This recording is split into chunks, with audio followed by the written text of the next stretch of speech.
When the HOA tried to fine me for painting my porch, I laughed and told them, "I'm not in your HOA."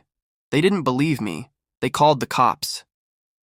But when the county records revealed I owned the entire subdivision's land lease, every smug HOA board member's face went pale.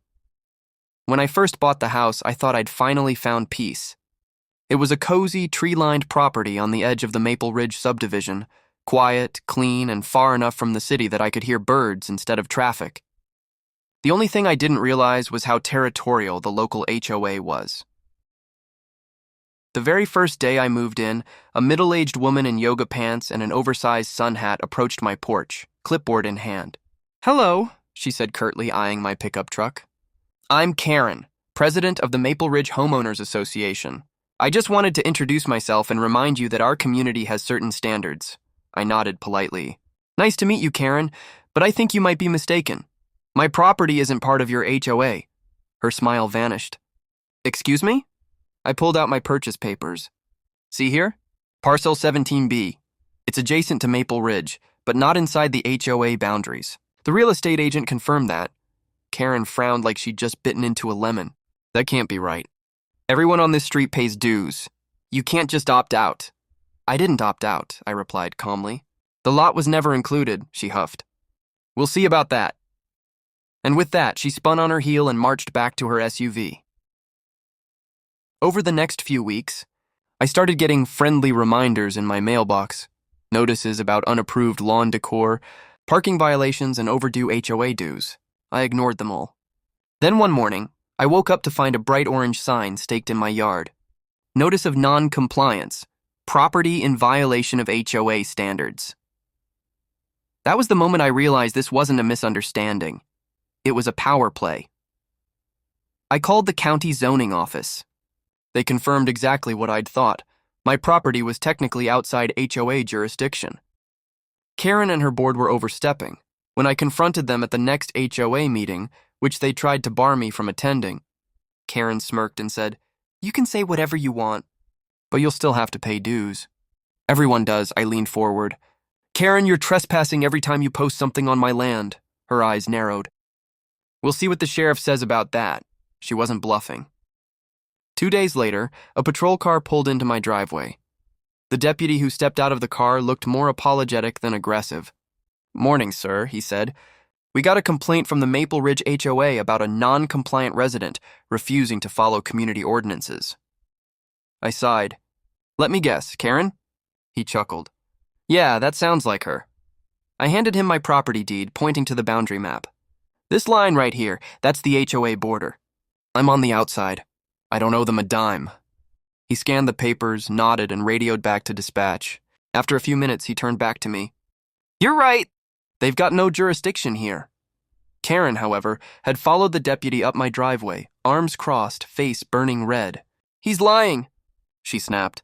"Every property on this road was meant to be part of the HOA. It's in the spirit of the community." The deputy raised an eyebrow. "Ma'am, spirit doesn't hold up in property law." Karen's jaw clenched. "So he can just do whatever he wants?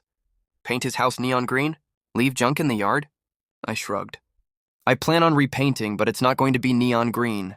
"Don't worry." Karen's lips trembled with fury. "We'll escalate this. You'll be hearing from our lawyer." The deputy nodded politely and turned back to me.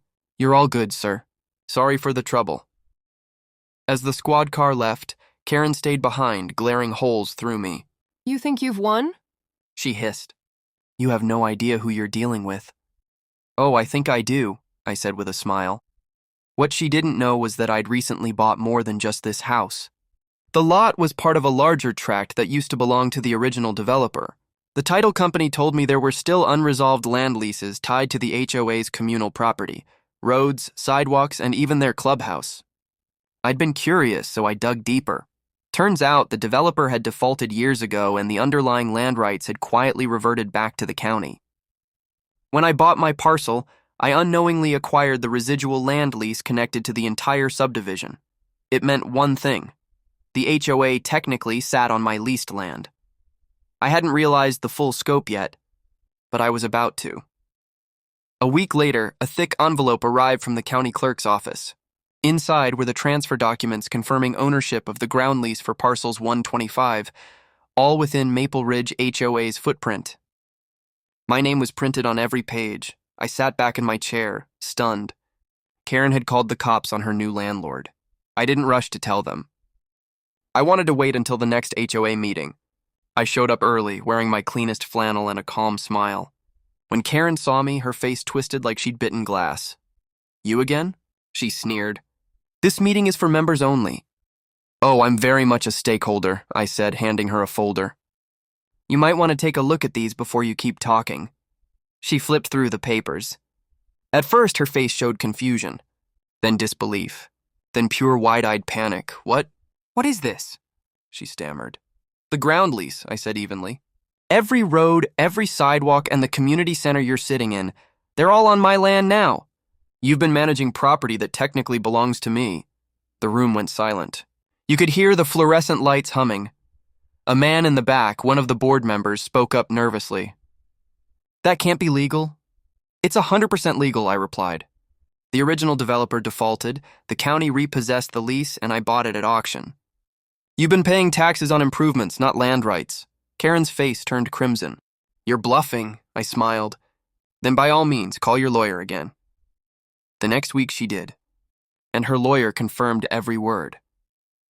Soon the HOA board requested a private meeting with me. They wanted to renegotiate access rights and easements. I agreed, on one condition: they'd stop harassing me and stop claiming authority over my property. By the time the dust settled, the HOA had no choice but to sign a new agreement. They could remain in operation only if they acknowledged my ownership and stopped enforcing anything outside their official borders. Karen looked like she'd swallowed vinegar as she signed. Before leaving, I leaned forward. "Next time you think about calling the cops on someone, make sure you're not standing on their land." She didn't respond. A few months later, Maple Ridge HOA quietly dissolved. Turns out, their insurance wouldn't cover liability once the land rights changed. Without jurisdiction, dues stopped coming in. The board disbanded. Today, the neighborhood's better than ever. People plant what they want, paint how they please, and wave when they pass by. Even the deputy who came that day sometimes drops by for coffee. As for Karen, she moved away, and rumor says to a condo in the city. One without an HOA, and every time I walk through the old community center, now converted into my workshop, I can't help but smile. They called the cops on their landlord,